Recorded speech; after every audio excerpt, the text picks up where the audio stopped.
Alright, hi guys, welcome back to PKFX YouTube trading channel. So this is a very quick update on the trade that I was holding on, and I mentioned in the morning that I'm going to close out this trade if it's not going to make me any clear direction movement. I was saying that the 1 hour was actually a sell when this happened over here. So technically this is the lower low and this is the lower high, and I see that it's already Friday night, pretty much 9:30 p.m. for me. So around 9 p.m. when I checked, the market was still struggling to close above this 1 hour candlestick, right? You can see it's still buffering. High chances it can close, but until now it's still buffering, right? Making the 1 hour to still be a sell, and I'm not happy about it because pretty much after this movement, the whole day the market has been just ranging around this area, which I already was previously.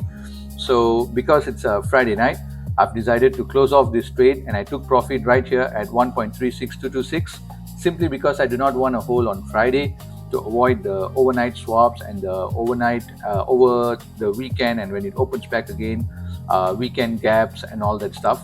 I might as well just close out this trade and call it a profit and just secure what the market has given me. So on top of that, I've also been wicked into EURGBP. This was the pair that I was talking about, that I set a sell limit, and the sell limit was not triggered, and the market went before me all the way down. But looks like the market came back up and actually activated my sell.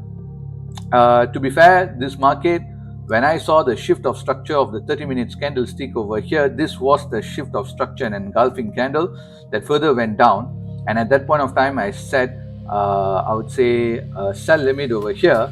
The market pretty much came here, this close over here, but it didn't wick me in, and it went back down. And I noticed actually it was not this point, actually it was here, right here. So at that point of time, I thought the market already left, and when the market came back again, right, to be fair, this is the lower low, this is the lower high, and technically speaking, this is the new higher high. So this changes into a higher low, and then another higher low and another higher high. So at this point of time, when the market brought me back in, it was already 30 minutes candlestick to be a buy. So I was pretty worried when the market activated me in that way, because I know for a fact that the market, if it's 30 minutes buy, it can literally just fly back up. But I was still cool because the 2 hour was still a sell. So I know that eventually it will go back down again.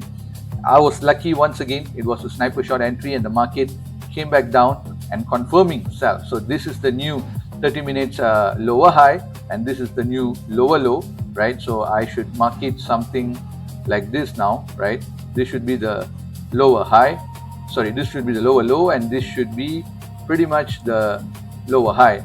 And now the market is again 30 minutes sell. So I'm already in this trade now, and this is a trade where the swap is positive, so I rather hold this trade and see what happens next, because the 4 hour EMA is also coming down. I hope it gets pushed downwards. Probably not going to happen anytime soon, as the weekend is going to start and it's going to close. But the daily EMA is also coming down to act as a resistance, and the weekly EMA also, if I go closely over here to zoom in, to see that the weekly EMA is also coming in, acting as a very strong resistance.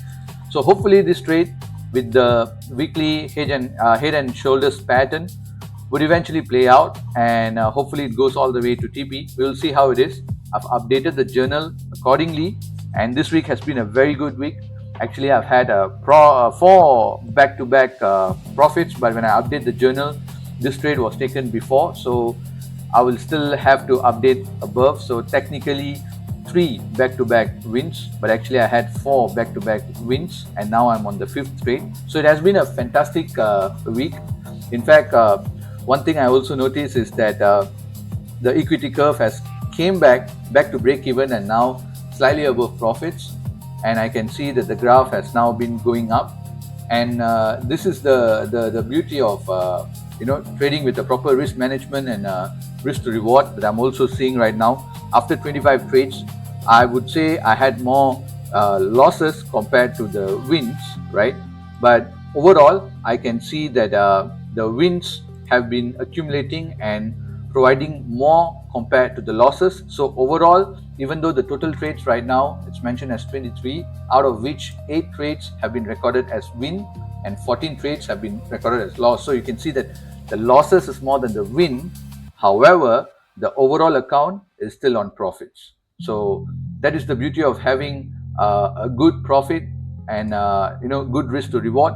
As long as your risk to reward is ideal, at a minimum 1 to 2, and if you try to keep scoring more than 1 to 1 and you have proper risk management, I believe if we keep doing this, eventually this will be a break even to a profitable account, and by the time we reach 100 trades, we would have figured out what is the profitable edge and we'll keep flying. So I'll keep updating this trades as we go along, and that's about it, guys. Thank you so much for your time and have a good day.